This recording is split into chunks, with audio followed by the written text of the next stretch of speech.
Olá a todos, com muita satisfação que nós estamos aqui juntos novamente para estudar e nos confortarmos, com as palavras do Mestre, os ensinamentos dele através do Evangelho segundo o Espiritismo.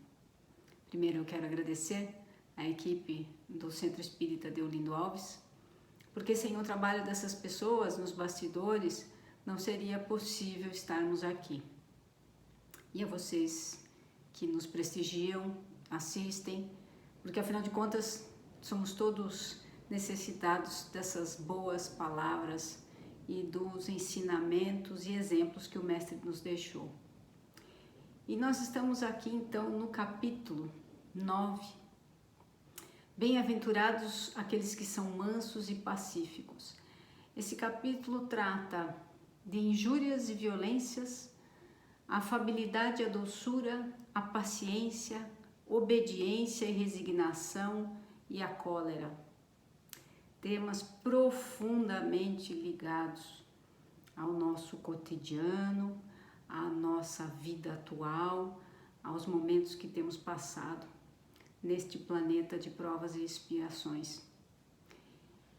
E dentro de todos esses itens, nós começamos aqui com Jesus estabeleceu como lei a doçura, a moderação, a mansidão, a afabilidade e a paciência.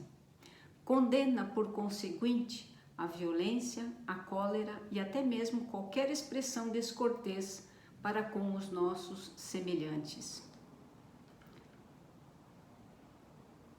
Dentro da afabilidade e a doçura, ele nos coloca: a benevolência para com os semelhantes, fruto do amor ao próximo, produz a afabilidade e a doçura, que são as formas de sua manifestação. Entretanto, nem sempre se deve confiar nas aparências. A educação e a vivência do mundo podem dar o verniz dessas qualidades. Então, meus amigos, o que nós sabemos, percebemos, é que há essa possibilidade realmente de termos uma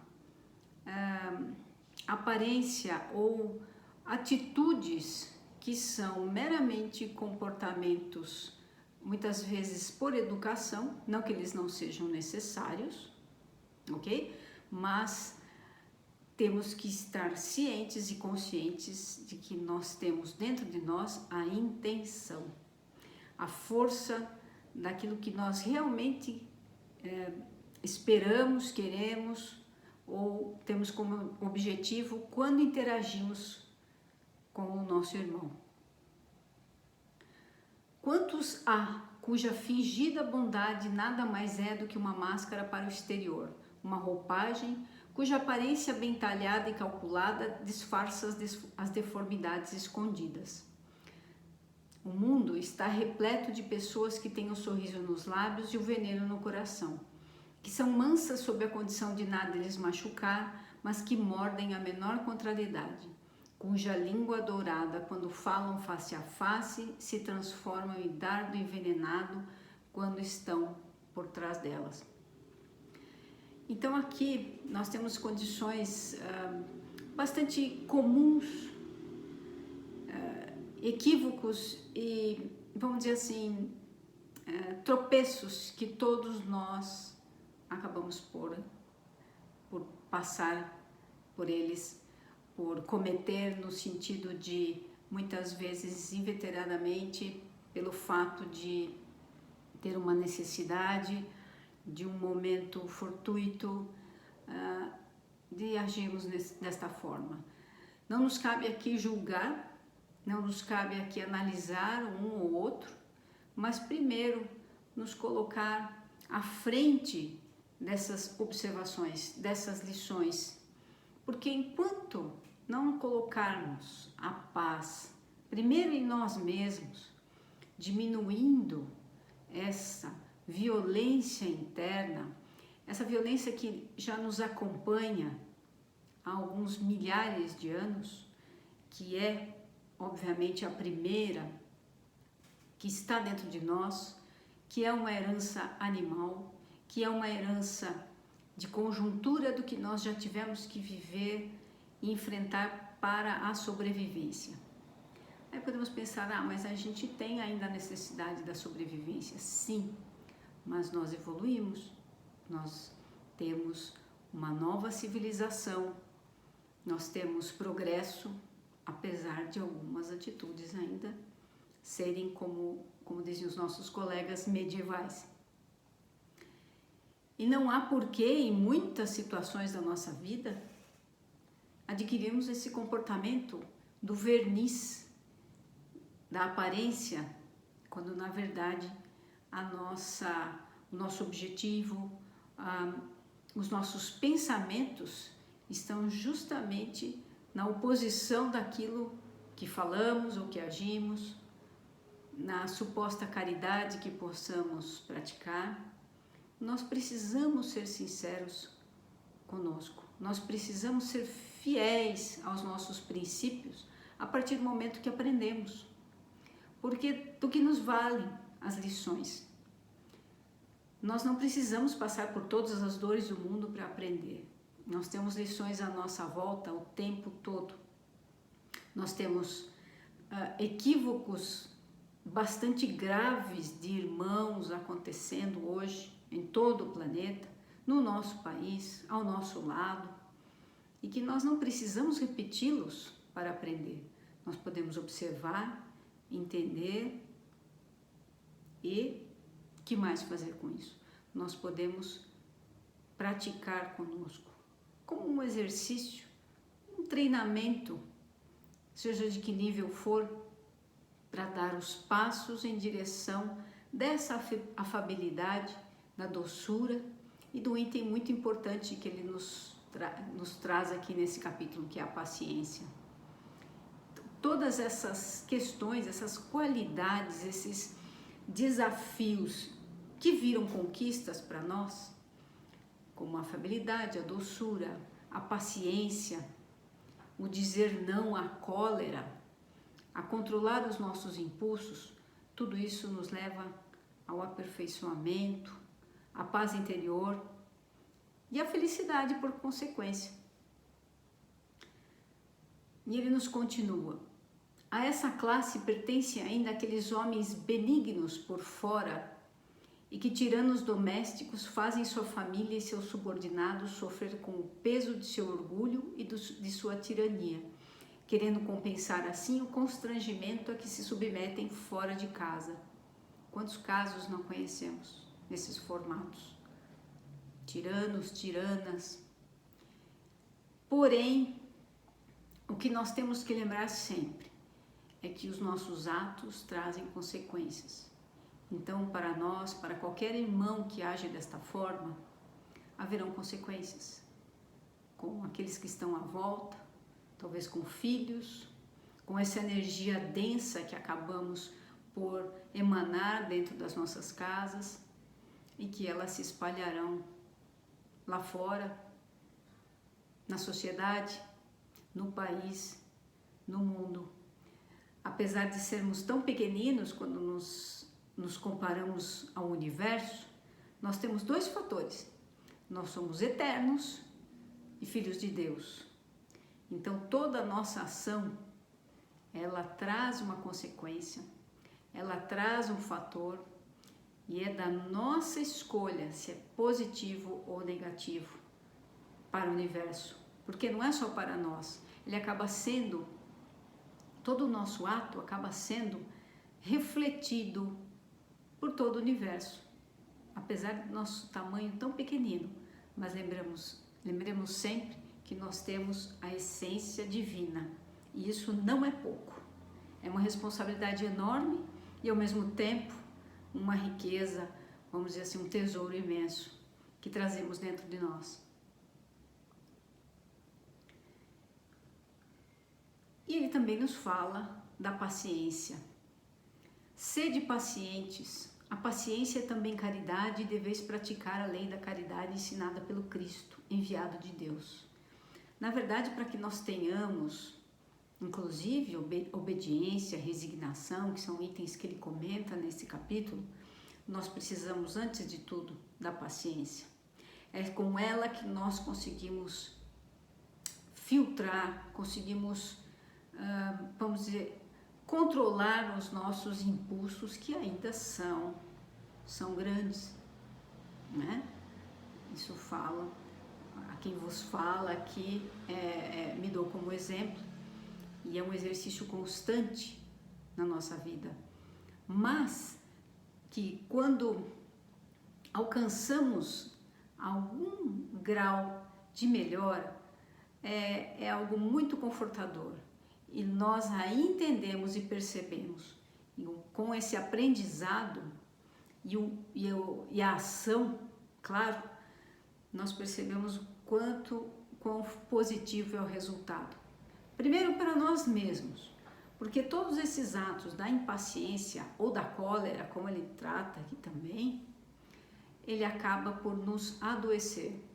Então nós adoecemos emocionalmente, fisicamente, espiritualmente, e levamos essa energia toda para o ambiente e para as pessoas que nos cercam. É inevitável. E nós podemos fazer justamente o inverso deste processo. Por que não?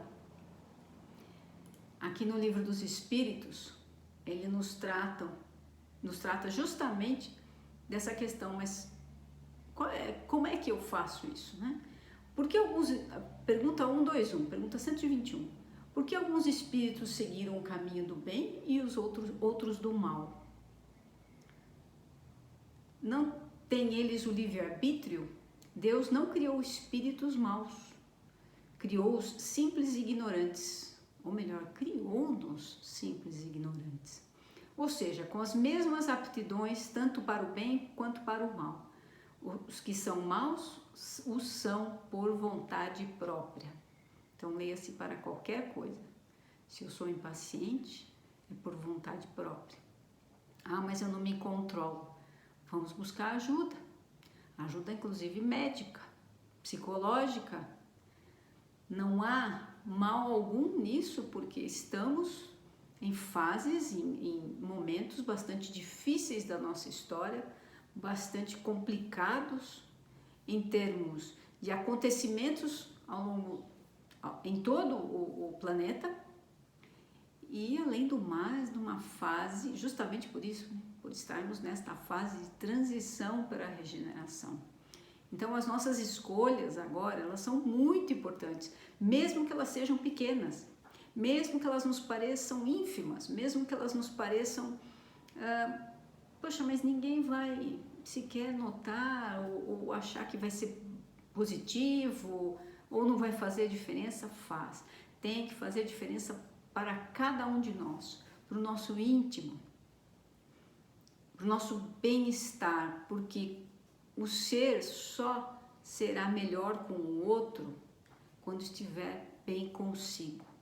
É fato, quando encontramos alguém, uma pessoa muito alterada, é nesse momento que devemos exercitar a nossa paciência, a nossa afabilidade, a nossa doçura e entrar num campo do entendimento de que aquele irmão certamente não está bem. Por mais que ele seja violento, incisivo, muitas vezes injusto, não nos cabe julgar, cada um de nós sabe o quanto o outro pode ou não estar sendo injusto, pelo menos neste contexto, porque não sabemos o que é que foi lá atrás, o que aconteceu, mas uma análise muito breve. O que importa é que nós procuremos ter uma atitude mais calma, pensar 2 vezes, e é nesse ritmo que se segue, inclusive, para adquirir mais sabedoria na vida. E vos digo que isso não tem a ver com idade, não tem a ver com vivência, a menos que a vivência seja bem aproveitada. Por isso que nós temos que passar pelo nosso tempo aqui, seja que dimensão, em que extensão for, se for de 20, se for de 40, de 60, de 80, de 100 anos, não importa. O que importa é o que realmente tenhamos apreendido conosco, com os nossos irmãos, com com os nossos equívocos, com os nossos acertos, mas acima de tudo com a nossa boa vontade para melhorar. É para isso que nós estamos aqui e é por isso que vivemos num cenário de desafios. Como eu já disse anteriormente, escolhemos estar aqui, então vamos fazer o nosso melhor. E no livro Justiça Divina, psicografado por Chico Xavier, ele nos deixa aqui uma das suas orientações por Emmanuel. Ora pelos nossos irmãos que ainda não amadureceram o entendimento para a altura da vida e segue adiante.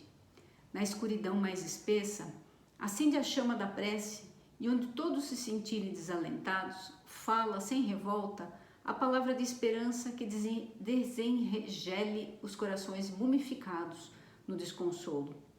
Um gesto de bondade sobre a agonia de alguém que oscila à beira do abismo e uma gota de bálsamo espremida com amor numa ferida que sangram bastam, muitas vezes, para renovar multidões inteiras. Olha o quanto nós podemos fazer. Sobretudo, nos mais aflitivos transes da provação, não percas a paciência. Não consegues emendar os companheiros desarvorados, mas podes restaurar a ti mesmo. Embora contemplando assaltos e violências, ruínas e escombros, avança a jornada acima, apagando o mal e fazendo o bem. Criatura alguma na terra escapará da grandeza fatal da justiça e da morte. No entanto, sabemos todos que a justiça, por mais dura e terrível, é sempre a resposta da lei às nossas próprias obras, e que a morte, por mais triste e desconcertante, é sempre o toque de ressurgir. Então nós estamos sempre ressurgindo, mas que nesse momento que estamos aqui encarnados, possamos aproveitar o melhor dessa oportunidade de estarmos no contexto onde nos encontremos, na casa, na família, com ela ou sem, com amigos ou sem, não importa. Se temos desafios no nosso trabalho, no nosso dia a dia, se temos desafios com as doenças físicas, emocionais, psicológicas, façamos uma prece por nós, pelos nossos irmãos, para que justamente possamos nos alentar, nos encorajar e principalmente abrir os nossos corações e o nosso entendimento para as coisas que vêm de Deus. E aqui nós temos um manual de felicidade, às vezes de sobrevivência, de ensinamento, que é o Evangelho segundo o Espiritismo. Então aproveite, fiquem todos bem e que estejamos em breve de volta nos encontrando. Muito obrigado a todos e fiquem bem.